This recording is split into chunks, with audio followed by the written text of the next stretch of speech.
Mental health comes to the forefront once again in one of the true crime court cases that's happening, a trial in Brandon, Mississippi, where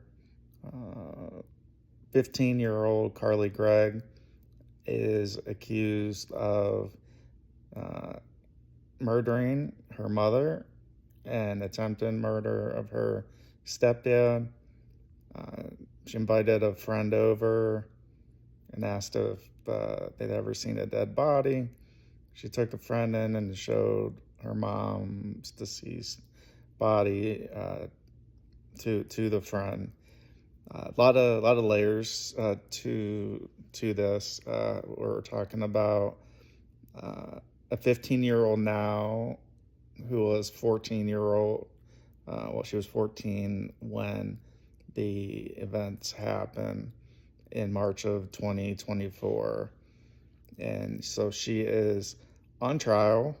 She turned down a plea deal from the prosecution that would have uh, given her 40 years in prison, and so she's now going forward with the trial, uh, which is very very interesting to see. It's very heavily uh, not much dispute on pulling the trigger and who done it, let's call it.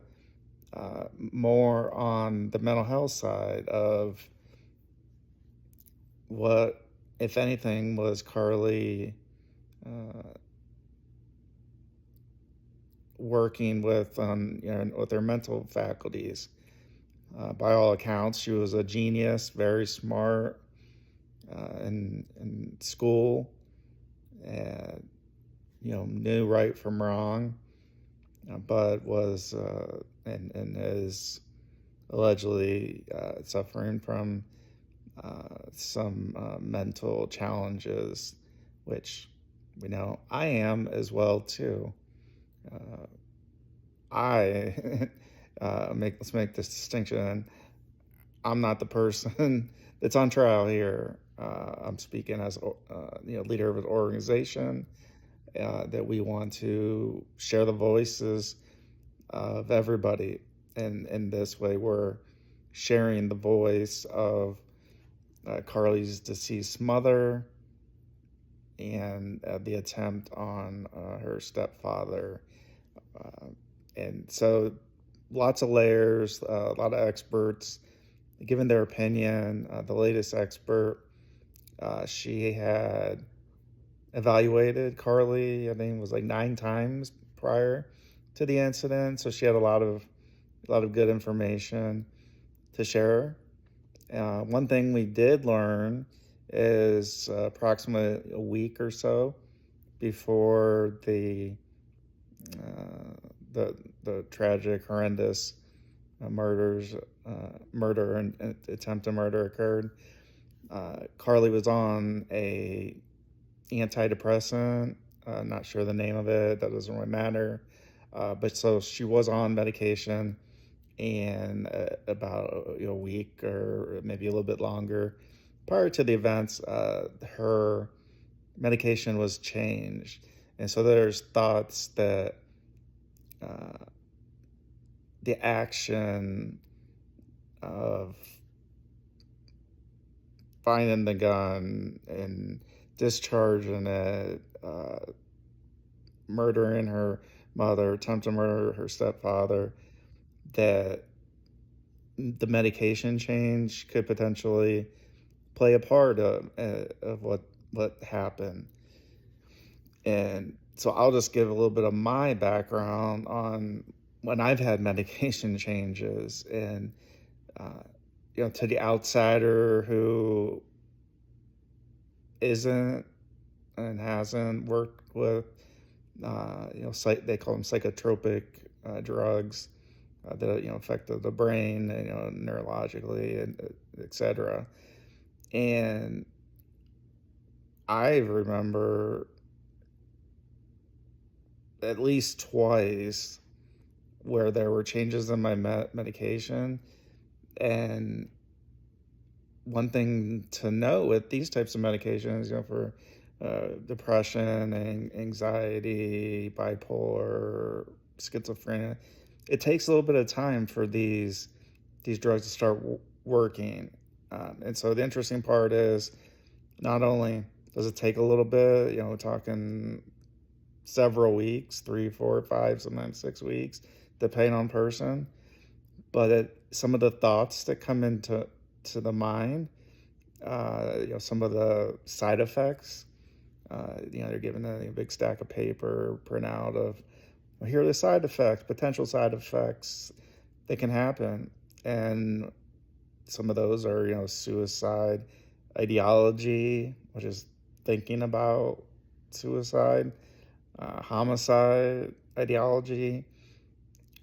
And so the very things that we're trying to really combat, we are sometimes experiencing that, the side effect. Well, I have never had those particular side effects.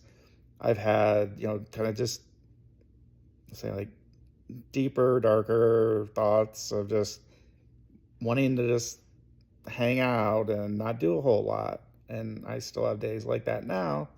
Uh, but switching medication, usually you wean yourself down based off of what the psychiatrist, prescribers tell you. So if you're taking maybe 10 milligrams, maybe you take 10 for a couple days, then you go down maybe to 5, and then you start maybe increasing the new dose to new medication. And again, I'm not a medical professional. I'm not pretending to be. Just going from my experience of making a switch. And during those times, your life again fell off a little bit, a little bit more, yeah, down, depressed, maybe a little bit more than usual. So bringing that back to this Carly Gregg case in Mississippi, uh, the change of the medication is a big component of how the defense team, Carly's defense team, is proposing what may have impacted Carly into doing these horrific acts of having these, a change in medication and a change of, potentially thoughts, to voices, what have you. And so that's why we're talking about that today. It's a true crime story that's out there, but it directly affects mental health. And we know individuals, as they're growing up, the brain forms from the back to the front. Logic and the like are in the front side of the brain, and those don't fully develop till in your individuals in their 20s or so. So you're talking about an individual who was 14 when the acts happened, 15 now, and again, we're just talking about this. We're not taking sides. We believe, again, if there's a crime committed, that time should be done. However the judge or the jury come to find it. So that's where we're at, or as an organization. But we just want to think about an individual who is 14 when a particular act happens, an event happens, versus somebody's in their 30s or 40s or 60s, as far as that thought process. So we'll continue to follow this story, and any updates that comes, getting close to the time for the defense to rest, in the case to go to the jury. So we will find out very soon.